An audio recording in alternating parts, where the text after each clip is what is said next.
Hello friends, स्वागत है आप सभी का आपके अपने YouTube channel SGY science classes में। और मैं हूं दीपक। कैसे आप सभी लोग, उम्मीद करते बढ़िया होंगे और आपकी पढ़ाई भी अच्छी खासी चल रही होगी। फ्रेंड्स, आज के इस वीडियो में देखने वाले हैं कि हिंदी के प्रथम पाठ श्रम विभाजन एवं जाति प्रथा।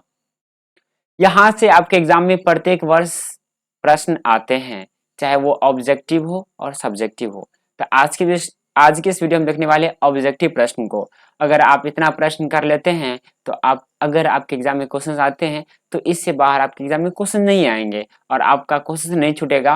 और आपको पता होगा कि आपके एग्जाम में इस चैप्टर से प्रत्येक वर्ष यानी कि हर साल क्वेश्चंस आते हैं, इसलिए चैप्टर महत्वपूर्ण है।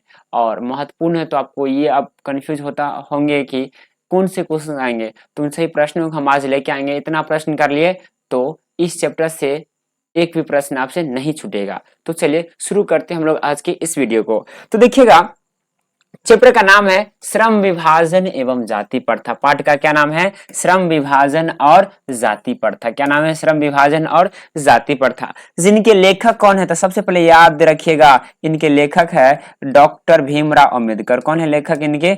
डॉक्टर भीमराव अंबेडकर। डॉक्टर भीमराव अंबेडकर, जिन्हें बाबा साहब भी कहा जाता है। बाबा साहब भीमराव अंबेडकर भी आपको कहीं कहीं पे मिल सकता है, तो कंफ्यूज नहीं होंगे। डॉक्टर श्रम विभाजन और जाति प्रथा के लेखक कौन है? डॉक्टर भीमराव अंबेडकर है। कौन है? डॉक्टर भीमराव अंबेडकर है। तो देखिए आज का जो सबसे पहला प्रश्न क्या है, देखिएगा आपके सामने है। प्रश्न को पहले पढ़िए, क्वेश्चन क्या कह रहा है। प्रश्न कह रहा है कि श्रम विभाजन और जाति प्रथा के लेखक कौन है। श्रम विभाजन और जाति प्रथा के लेखक आपसे पूछ रहा है। तो हमने आपको अभी तुरंत बतलाया है कि श्रम विभाजन और जाति प्रथा के लेखक कौन है, तो डॉक्टर भीमराव अम्बेडकर है। तो देखिए ऑप्शन ए है राम मनोहर लोहिया। क्या राम मनोहर लोहिया जी? नहीं। ऑप्शन बी है बाबा साहब भीमराव अम्बेडकर जी। हमने आपको अभी बतलाया है कि इनके नाम के साथ बाबा साहब भी लिखा जाता है। क्या लिखा जाता है? बाबा साहब भीमराव अम्बेडकर। तो इसलिए इसका आंसर क्या हो गया? बी हो गया, बाबा साहब भीमराव अम्बेडकर। ये ऑप्शन क्या हो? महात्मा गांधी गलत है। डॉक्टर संपूर्णानंद ये भी गलत है। आंसर क्या हो गया? बी हो गया, बाबा साहब भीमराव अम्बेडकर। क्या हो गया? बाबा साहब भीमराव अम्बेडकर। ठीक है, चलिए अगले प्रश्न को चलते हैं। और अगला प्रश्न देखिएगा, आप चिंता नहीं करेंगे, इसका जो पीडीएफ है ना, पीडीएफ जो ये क्वेश्चंस का जो पीडीएफ है आपको टेलीग्राम पे मिल जाएगा। कहाँ मिल जाएगा? टेलीग्राम पे। टेलीग्राम पे जाके सर्च कीजिएगा S D Y science classes, SGY science classes. वहां आपको इस क्वेश्चंस का पीडीएफ मिल जाएगा। आप अभी केवल वीडियो देखिए, आप समझिए, ठीक है। और इसका पीडीएफ मैं टेलीग्राम पे अपलोड कर दूंगा, जहां से आप लोग डाउनलोड करके आप रिवाइज भी कर सकते हैं। ठीक है, चलिए देखिएगा नेक्स्ट क्वेश्चन, अगला प्रश्न क्या है। ठीक है, चलिए इसको क्लीन कर दे रहे हैं जी। देखिए प्रश्न कहता है, नेक्स्ट दोनों प्रश्न है, कहता है डॉक्टर अंबेडकर के पिता का क्या नाम था। उनके पिता का नाम आपसे पूछ रहा है कि डॉक्टर अंबेडकर के पिता का नाम क्या था। पिता का नाम, फादर का नाम पूछ रहा है। तो देखिए ऑप्शन ए है रामदेव सकपाल, बी है रामजी सकपाल, सी है राम किशन सकपाल और डी है राधे राम सकपाल। तो इनके पिता का नाम पूछ रहा है, तो बतला इनके पिता का नाम क्या था। तो इनके पिता का जो नाम था रामजी सकपाल था। क्या था इनके पिता का नाम? रामजी सकपाल। क्या नाम था इनके पिता का? रामजी सकपाल। इसलिए इसका आंसर क्या हो गया? बी हो गया। ए गलत हो गया, सी गलत हो गया, डी गलत हो गया। सही क्या हो गया? बी हो गया, रामजी सकपाल। ठीक है, चलिए आगे चलते हैं और अगला प्रश्न देखिएगा क्या कहता है जी। 3 नंबर प्रश्न देखिए, 3 नंबर प्रश्न कह रहा है कि आधुनिक सभ्य समाज कार्य कुशलता के लिए किसे आवश्यक मानते हैं। कहता आधुनिक सभ्य समाज कार्य कुशलता के लिए किसे आवश्यक मानते हैं। ऑप्शन ए है श्रम विभाजन, बी है धन विभाजन, सी है धन जन विभाजन और डी है जाति विभाजन। तो देखिए आधुनिक सभ्य समाज जो है ना, कार्य कुशलता के लिए वो श्रम विभाजन को आवश्यक मानते हैं। किसने मानते हैं? श्रम विभाजन को आवश्यक मानते हैं। इसलिए इसका आंसर क्या हो जाएगा? ए हो जाएगा, श्रम विभाजन हो जाएगा। क्या हो जाएगा? ए श्रम विभाजन हो जाएगा। ठीक है, चलिए अगला प्रश्न देखिएगा क्या कहता है जी। 6 नंबर प्रश्न को देखिए क्या कह रहा है। प्रश्न कहता है 6 नंबर प्रश्न, ओह सॉरी 6 नहीं है, सॉरी 4 नंबर प्रश्न। कितना नंबर प्रश्न है? 4 नंबर है। कहता है जाति प्रथा भारत में बेरोजगारी का एक डॉट डॉट डॉट डॉट कारण बनी हुई है। जाति प्रथा जो है ना भारत में बेरोजगारी का एक कैसी कारण बनी हुई है? प्रत्यक्ष कारण, प्रमुख कारण, ए और बी, यानी कि प्रत्यक्ष प्रमुख दोनों, और डी इनमें से कोई नहीं। तो देखिए जाति प्रथा जो है ना भारत में प्रत्यक्ष कारण भी है और प्रमुख कारण भी है, यानी कि एग्जाम में तो ए और बी दोनों पे तो उम्मीद तो नहीं भर सकते ना, इसलिए इसका संख्या क्या हो जाएगा? सी हो जाएगा। ए और बी दोनों प्रत्यक्ष और प्रमुख दोनों हो जाएगा। इसका संख्या क्या हो जाएगा? सी हो जाएगा। ए और बी दोनों हो जाएगा। क्या हो जाएगा? सी, ए और बी दोनों हो जाएगा। ठीक है, चलिए अगला प्रश्न देखिएगा। 5 नंबर प्रश्न को देखिए। 5 नंबर प्रश्न कह रहा है कि मुक नायक, मुक नायक क्या है? मुक नायक क्या है आपसे पूछ रहा है। ऑप्शन है अखबार, पत्रिका, पुस्तक, कहानी संग्रह। तो देखिए मुक नायक जो है ना आपका वो एक क्या है? पत्रिका है। क्या है? मुक नायक पत्रिका। इसलिए इसका आंसर क्या हो गया? बी हो गया, पत्रिका हो गया। क्या हो गया? बी, पत्रिका हो गया। ठीक है, चलिए अगला प्रश्न देखिए 6 नंबर। कहता है 6 नंबर कि डॉक्टर भीमराव अंबेडकर की मृत्यु कब हुई? डॉक्टर भीमराव अंबेडकर, किनका मृत्यु? डॉक्टर भीमराव अंबेडकर की मृत्यु कब और कहां हुई, यानी कि इनकी मृत्यु कब हुआ था और कहां हुआ था? तो देखिए डॉक्टर भीमराव अंबेडकर का जो मृत्यु हुआ था आपको पता है कि 1956 और दिल्ली में हुआ था। कहां हुआ था? 1956 दिल्ली में हुआ था। इसलिए इसका आंसर क्या हो गया? ए हो गया, यानी कि गलत हो गया, गलत हो गया, गलत हो गया। इसका आंसर क्या हो जाएगा? ए हो जाएगा। 1956 दिल्ली में। आपको आप पढ़े भी होंगे कि इनका जन्म जो हुआ था मृत्यु जो हुआ था, सॉरी मृत्यु जो हुआ था 1956 ईस्वी में, कहां हुआ था? दिल्ली में हुआ था। ठीक है, चलिए अगला प्रश्न देखिए 7 नंबर। कहता है कि डॉक्टर भीमराव अंबेडकर, डॉक्टर भीमराव अंबेडकर का जन्म कब हुआ? अब आपसे पूछ रहा है कि जन्म कब हुआ। जन्म पहले आपसे पूछा मृत्यु, अब पूछ रहा है जन्म कब हुआ। देखिए डॉक्टर भीमराव अंबेडकर का जन्म कब हुआ ये पूछ रहा है। ऑप्शन ए है 14 अप्रैल 1988, देखिए वैसे दिया हुआ है। ठीक है, और बी है 14 अप्रैल 1989, सी है 14 अप्रैल 1890 और डी है 14 अप्रैल 1891। अब आप कंफ्यूज कर गए कि आप तो याद किए हुए हैं कि 14 अप्रैल, क्या याद किए कि डॉक्टर भीमराव अंबेडकर को जो जन्म हुआ था 14 अप्रैल को हुआ था, और 14 अप्रैल सभी में ऑप्शन है। अब आपको ईस्वी से पकड़ना है। किससे पकड़ना है? ईस्वी से। तो आप याद रखिएगा इनका जो जन्म हुआ था ना कब हुआ था? 14 अप्रैल। कब हुआ था? 14 अप्रैल 1891 में। कब हुआ था? 14 अप्रैल 1891 ईस्वी में इनका जन्म हुआ था। तो देखिए ना कौन सा ऑप्शन है वो ऑप्शन आप सही कर लीजिए। देखिए 14 अप्रैल 1988 है, गलत हो गया। बी है 14 अप्रैल 1989, ये भी गलत हो गया। 14 अप्रैल है लेकिन ईस्वी तो नहीं है ना, गलत हो गया। 14 अप्रैल 1890 ये भी गलत है। तो सही क्या है? डी है 14 अप्रैल 1891। क्या है सही आंसर? 14 अप्रैल 1891। ठीक है, चलिए सही है, क्लियर है, सभी आदमी को क्लियर है। चलिए आगे चलते हैं और अगला प्रश्न देखिएगा क्या कहता है। प्रश्न हमारा कितना नंबर है जी? देखिए 8 नंबर प्रश्न है। कितना नंबर प्रश्न है? 8 नंबर प्रश्न। कहता है कि अंबेडकर की दृष्टि, अंबेडकर की दृष्टि यानी डॉक्टर भीमराव अंबेडकर की दृष्टि में भाईचारे का वास्तविक रूप कैसा होता है? पूछता है कि अंबेडकर की दृष्टि में भाईचारे का वास्तविक रूप कैसा होता है? ऑप्शन ए है दूध और शक्कर के मिश्रण की तरह। दूध और शक्कर, क्या दूध और शक्कर में ऐसे से मिलावट हो, मिश्रण हो पाती है क्या? जी नहीं, थोड़ा रह भी जाती है, यानी कि क्या ऐसे मिश्रण होना चाहिए? नहीं। हम देखिए दूध और पानी के मिश्रण, यानी कि दूध और पानी को मिलाइएगा तो एकदम पूरा एग्जैक्ट से मिल जाता है, मिश्रण हो जाती है। तो इसलिए इसका संख्या क्या होगा? बी हो जाएगा, यानी कि दूध और पानी के मिश्रण की तरह क्या होना चाहिए? भाईचारे का वास्तविक रूप होता है। कैसा होता है? दूध और पानी के मिश्रण की तरह। ठीक है, चलिए अगला प्रश्न देखिएगा क्या कहता है। 9 नंबर प्रश्न को देखिए, बहुत ही अच्छा प्रश्न है, ध्यान से देखिएगा। कहता है कि भारतीय संविधान के निर्माण में महत्वपूर्ण भूमिका किसकी है? कहता है भारतीय, ध्यान से पहले क्वेश्चन को पढ़िएगा अच्छे से। कहता है भारतीय संविधान के निर्माण में महत्वपूर्ण भूमिका किसकी है? ऑप्शन ए है भीमराव अंबेडकर, बी है ज्योतिबा फुले, सी है राजगोपालचारी और डी है महात्मा गांधी। तो देखिए भारतीय संविधान के निर्माण में जो महत्वपूर्ण भूमिका है वो आपको पता है किनका है? बताइएगा कमेंट करके। तो वो है भीमराव अंबेडकर है। किनका है? डॉक्टर भीमराव अंबेडकर का। इसलिए इसका आंसर क्या हो गया? ए हो गया, डॉक्टर भीमराव अंबेडकर हो गया। ठीक है, चलिए आगे चलते हैं। अगला प्रश्न देखिएगा क्या कहता है, बहुत ही अच्छा प्रश्न है, ध्यान से देखिए। कहता है 10 नंबर कि सभ्य समाज की आवश्यकता है, सभ्य समाज की आवश्यकता है। ऑप्शन है जाति प्रथा, श्रम विभाजन, अणुबम और डी है दूध पानी। कहता है सभ्य समाज की, तो सभ्य समाज की जो आवश्यकता है वो है श्रम विभाजन। कैसे क्या आवश्यकता है? श्रम विभाजन है, इसलिए इसका आंसर क्या हो गया? बी हो गया, श्रम विभाजन। क्या हो गया? बी, श्रम विभाजन हो गया। ठीक है, चलिए आगे चलते हैं। अगला प्रश्न देखिएगा 11 नंबर प्रश्न। जी 11 नंबर प्रश्न कह रहा है कि प्राथमिक शिक्षा प्राप्त करने के बाद अम्बेडकर उच्चतर यानी उच्चतर शिक्षा प्राप्त करने के लिए कहाँ गए? यानी देखिए जब वो प्राथमिक शिक्षा प्राप्त कर लिए उसके बाद वो उच्चतर शिक्षा प्राप्त करने के लिए कहाँ गए?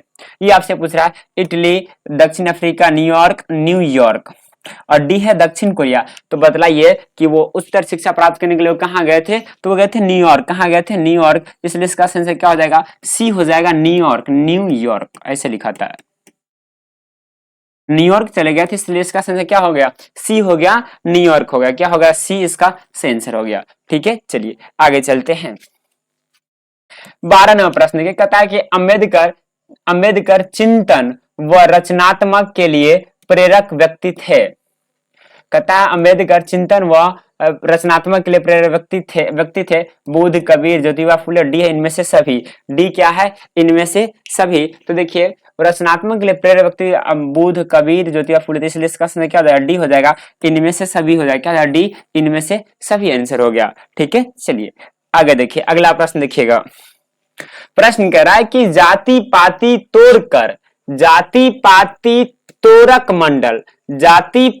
तोरक मंडल भाषण लाहौर में कब हुआ?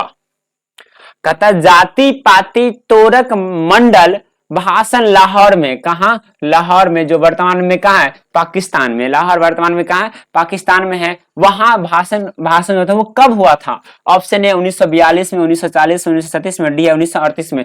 देखिए जाति पाति तोरक मंडल भाषण जो हुआ था ये आपसे पूछ रहा है कि लाहौर में कब हुआ, ये आपसे पूछ रहा है कब हुआ।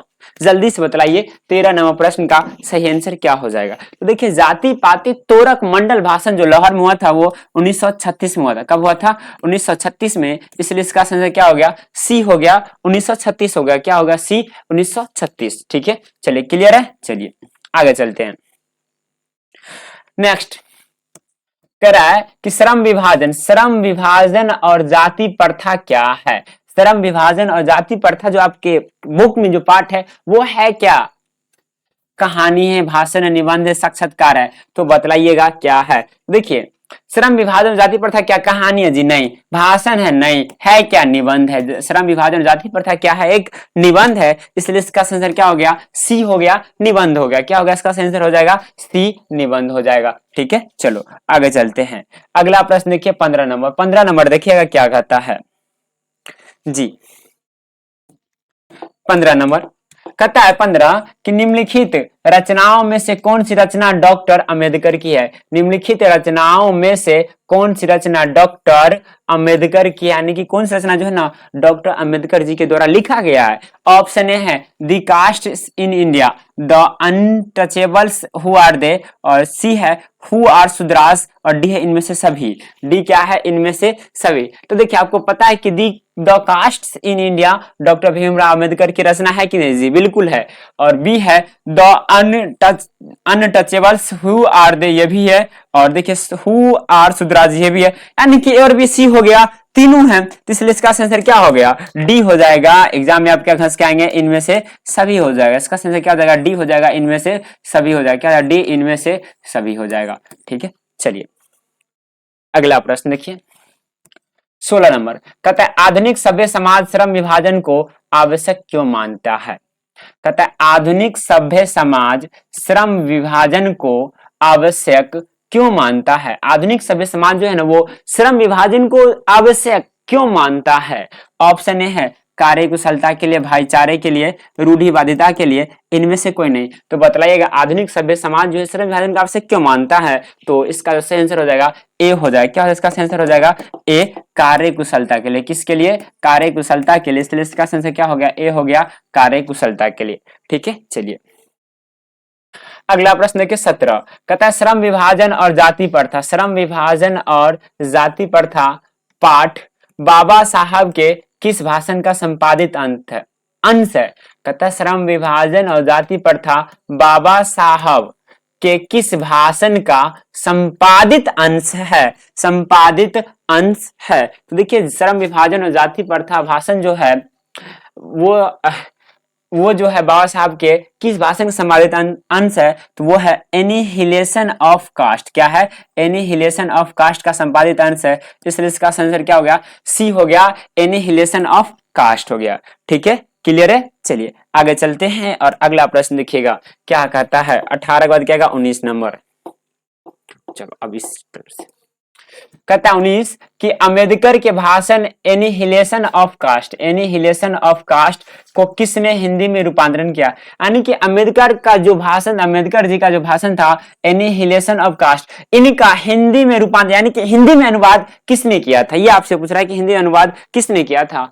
ऑप्शन है ललई सिंह यादव, बी है किशोरी लाल, सी है मोहन वाजपेयी और डी इनमें से कोई नहीं। तो देखिए बाबा साहब का जो भाषण था एनिहिलेशन ऑफ कास्ट, इसका जो हिंदी अनुवाद किया था वो ललई सिंह यादव ने किया था। किसने किया था? ललई सिंह यादव ने। इसलिए इसका आंसर क्या हो गया? ए हो गया, ललई सिंह यादव। क्या होगा? इसका आंसर हो गया ए, ललई सिंह यादव हो गया। ठीक है, चलिए आगे चले क्या जी। अगला प्रश्न देखिएगा 19 नंबर कह रहा है कि अम्बेडकर का जन्म, अम्बेडकर यानी कि डॉक्टर भीमराव अम्बेडकर या बाबा साहब भीमराव अम्बेडकर का जन्म किस परिवार में हुआ? ब्राह्मण में, क्षत्रिय में, दलित में, कायस्थ में। तो देखिए डॉक्टर भीमराव अम्बेडकर का जो जन्म हुआ था दलित में हुआ था। किस में हुआ था? दलित में हुआ था। इसलिए इसका आंसर क्या हो जाएगा? सी हो जाएगा, दलित हो जाएगा। क्या? सी हो जाएगा, दलित। ठीक है, चलिए आगे चलते हैं। अगला प्रश्न देखिएगा 20 नंबर का था लेखक को इस युग में कहां पर विडंबना दिखाई दिया? लेखक को यानी लेखक कौन है इस पाठ के? तो डॉक्टर भीमराव अम्बेडकर जी को इस युग में कहां पर विडंबना दिखाई दिया? ऑप्शन है जातिवाद में, नारीवाद में, निर्विवाद में और डी है परिवाद में। क्या है? परिवारवाद में। तो उनको जो विडंबना दिखाई दिया वो जातिवाद में दिखाई दिया था। कहां दिखाई दिया विडंबना? जातिवाद में। इसलिए इसका आंसर क्या हो गया? ए हो गया, जातिवाद होगा। क्या हो गया? इसका आंसर हो गया ए, जातिवाद हो गया। ठीक है, चलिए आगे चलते हैं। अगला प्रश्न देखिए क्या कहता है जी। अगला प्रश्न कहता है कि डॉक्टर अम्बेडकर के माता का नाम क्या था? डॉक्टर भीमराव अम्बेडकर जो है ना, डॉक्टर अम्बेडकर डॉक्टर भीमराव अम्बेडकर, बाबा साहब भीमराव अम्बेडकर के माता का नाम क्या? किनका नाम पूछ रहा है? माता का नाम। तो देखिए डॉक्टर भीमराव अम्बेडकर का माता का नाम क्या? रानी बाई था जी? नहीं। कुंती बाई था? नहीं। शीला बाई था? नहीं। क्या था? भीमा बाई था। क्या नाम था? भीमा बाई। तो इसलिए इसका आंसर क्या हो गया? डी हो गया, भीमा बाई। क्या हो गया? डी हो गया, भीमा बाई हो गया। ठीक है, चलिए आगे चलते हैं। अगला प्रश्न देखिए 22 नंबर कहता है डॉक्टर अम्बेडकर ने पीएचडी की उपाधि कब धारण की? डॉक्टर अम्बेडकर ने पीएचडी की उपाधि कब धारण की? आपसे पूछ रहा है कि पीएचडी की उपाधि कब धारण की। देखिए डॉक्टर भीमराव अम्बेडकर ने पीएचडी की जो उपाधि धारण किए थे 1916 में। कब धारण किए थे? 1916 में। इसलिए इसका आंसर क्या हो गया? सी हो गया, 1916 हो गया। क्या हो गया? सी, 1916 हो गया। ठीक है, चलिए अगला प्रश्न देखिएगा 23 नंबर कहता है लेखक की दृष्टि में विडंबना की बात क्या है? लेखक की दृष्टि में विडंबना की बात क्या है? अभी तुरंत ये क्वेश्चन आया था और फिर भी दूसरी भाषा में। देखिए ऑप्शन है जातिवाद के पोषकों की कमी नहीं, बी है जातिवाद के पोषक नग्न है, सी है आर्थिक दृष्टि से जातिवाद उचित है और डी है जातिवाद लेखक लोकतंत्र के लिए विरोध नहीं है। तो इसका जो सही आंसर हो जाएगा जल्दी से प्यारा से कमेंट करके बतलाइए। देखिए ये एक इससे पहले विडंबना की बात वाला एक प्रश्न और आया था, लेकिन ये इसका लैंग्वेज चेंज है। तो इसका आंसर क्या हो जाएगा? ए हो जाएगा, जातिवाद के पोषकों की कमी नहीं है। इसलिए इसका आंसर क्या हो गया? ए हो गया। क्या हो गया? इसका आंसर ए हो गया। ठीक है, चलिए अगला देखिए 24 का रहा है कि लेखक की दृष्टि में आदर्श समाज कैसा होना चाहिए? लेखक यानी कि डॉक्टर भीमराव अम्बेडकर जी की दृष्टि में समाज क्या, आदर्श समाज, एक अच्छा समाज कैसा होना चाहिए? ऑप्शन है जिसमें स्वतंत्रता, समता और भ्रातृत्व का भाव हो, बी है जिसमें सभी धनी हो। क्या सभी समाज में सभी धनी होगा तो वो आदर्श समाज कहलाएगा? जी नहीं, बिल्कुल नहीं। कहता जिसमें सभी पढ़े लिखे हो, सभी पढ़ा लिखा रहेगा तो ही आदर्श समाज बन सकता? नहीं। जिसमें सभी स्वस्थ हो, क्या समाज में एक आदर्श समाज में सभी स्वस्थ होगा? क्या नहीं। तो ऑप्शन हमारा डी क्या हो गया? गलत हो गया। नहीं हुआ गलत। क्या किसी समाज में सभी क्या कहते हैं?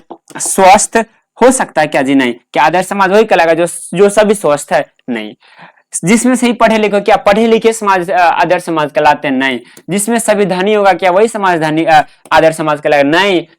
आदर्श समाज वही कहलाएगा लेखक की दृष्टि लेखक यानी कि डॉक्टर भीमराव अम्बेडकर जी की दृष्टि से जिसमें स्वतंत्रता, समता और भ्रातृत्व का भाव हो, वही समाज आदर्श समाज होता है। क्या होता है? वो वही समाज आदर्श समाज होता है। ठीक है, चलिए आगे चलते हैं। 25 कहता है कि लेखक बेरोजगारी का प्रमुख और प्रत्यक्ष कारण किसे मानते हैं? लेखक बेरोजगारी का प्रमुख और प्रत्यक्ष कारण किसे मानते हैं, ये आपसे पूछ रहा है। बेरोजगारी का प्रत्यक्ष और प्रमुख कारण आपसे पूछ रहा है, किसे मानते हैं? जल्दी से कमेंट करके बतलाइए क्या होगा। देखिए ऑप्शन ए है अशिक्षा को, बी है जनसंख्या को, सी है जाति प्रथा को और डी है उद्योग धंधों की कमी को। तो देखिए लेखक बेरोजगारी का जो प्रमुख कारण मानते हैं ना, वो जाति प्रथा को मानते हैं। किसको मानते हैं? जाति प्रथा, यानी कि इसका आंसर क्या हो गया? सी हो गया, जाति प्रथा। ठीक है, चलिए 27 नंबर देखिए, कहता द कास्ट इन इंडिया। एक मिनट यहीं तक ही नहीं है, ये रुक जाएंगे। The caste in India their mechanism किनकी रचना है? The caste in India their mechanism किनकी रचना है? ऑप्शन ए है भीमराव अम्बेडकर, राम मनोहर लोहिया, सी है महात्मा गांधी, सुखदेव। तो इसका आंसर क्या हो जाएगा? ए हो जाएगा, डॉक्टर भीमराव अम्बेडकर। क्या हो जाएगा? ए आंसर हो जाएगा, डॉक्टर भीमराव अम्बेडकर। क्या हो जाएगा? ए, डॉक्टर भीमराव अम्बेडकर। ठीक है, चलिए आगे चलते हैं और अगला प्रश्न देखिएगा। 27 कहता है कि आर्थिक पहलू से भी जाति प्रथा डरट है। आर्थिक पहलू से भी जाति प्रथा डरट है। लाभदायक है, हानिकारक है, अनुकूल है, डी इनमें से कभी नहीं, कभी कोई नहीं, इनमें से कोई नहीं। तो देखिए आर्थिक पहलू से भी जो जाति प्रथा है ना, वो हानिकारक है। क्या है? हानिकारक। इसलिए इसका आंसर क्या हो गया? बी हो गया, हानिकारक। क्या हो गया? बी, हानिकारक हो गया। ठीक है, चलिए अगला प्रश्न देखिए आपके स्क्रीन पे है। नेक्स्ट क्वेश्चन आपके स्क्रीन पे है जी। देखिए कहता है कि डॉक्टर भीमराव अम्बेडकर का जन्म कहाँ हुआ?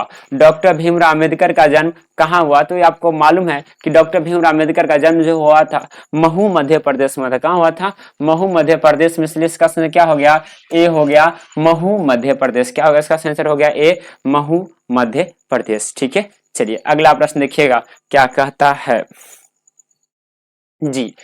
29 नंबर कहता है कि डॉक्टर अम्बेडकर ने किस पत्रिका का संपादन किया? डॉक्टर अम्बेडकर ने किस पत्रिका का संपादन किया? किस पत्रिका का संपादन किया, ये आपसे पूछ रहा है। तो डॉक्टर उज्जवल भारत का किया था? नहीं, उड़ता भारत का किया था। किन का संपादन किया था? उड़ता भारत का। इसलिए इसका आंसर क्या हो गया? बी हो गया। ठीक है, चलिए और ये आज के क्लास का अंतिम प्रश्न है, लास्ट क्वेश्चन है। ठीक है, चलिए क्या है आज का क्लास का अंतिम क्वेश्चन है। देखिए कहता है कि भारतीय संविधान का निर्माता के रूप में हम किन्हें जानते हैं? भारतीय संविधान का निर्माता के रूप में हम किन्हें जानते हैं? महात्मा गांधी, डॉक्टर भीमराव अम्बेडकर, पंडित जवाहरलाल नेहरू, सुभाष चंद्र बोस। तो देखिए भारतीय समाज के निर्माता के रूप में जो हम लोग जानते हैं, भीमराव अम्बेडकर को जानते हैं। किसे जानते हैं? डॉक्टर भीमराव अम्बेडकर को। तो इसका आंसर क्या हो गया? बी हो गया। तो इस चैप्टर से जो था आपके लिए कुल महत्वपूर्ण प्रश्नों की संख्या जो था 30 था। कितना था? 30 प्रश्न था। अब देखिए आप सोच रहे होंगे क्या ऐसे कॉपी पे लिखना है? जी कॉपी पे भी लिख सकते हैं, वीडियो को रोक रोक पॉज करके। नहीं तो आप टेलीग्राम पे जाइए। कहाँ जाइए? टेलीग्राम। टेलीग्राम पे सर्च कीजिए। क्या सर्च करेंगे? S G Y science classes. आप जाके ग्रुप में ज्वाइन हो जाइए। आपको वहां पीडीएफ मिलेगा, साथ ही साथ क्लास के इन्फॉर्मेशन यानी कि आपकी क्लास कब कब चलेगा वो आपको इन्फॉर्मेशन भी दिया जाएगा। तो आप लोग टेलीग्राम चैनल जाके जरूर ज्वाइन कर लीजिए। और यूट्यूब पे नए होंगे तो यूट्यूब को भी जरूर सब्सक्राइब कर लीजिएगा, क्योंकि ये आपके लिए बहुत ही ज्यादा महत्वपूर्ण होगा। एग्जाम की तैयारी में आपको बहुत ही ज्यादा मदद मिलेगी। ठीक है, चलिए क्लियर है। चलिए तो आज की क्लास को हम लोग यहीं पे समाप्त करते हैं। और यहाँ तक आ गए यानी कि आपने पूरा वीडियो देख लिया है, तो इसके लिए आपको दिल से धन्यवाद। और इसी तरह आप लोग अपना मेहनत करते रहिए और आप अपना अच्छा परिणाम लाइए।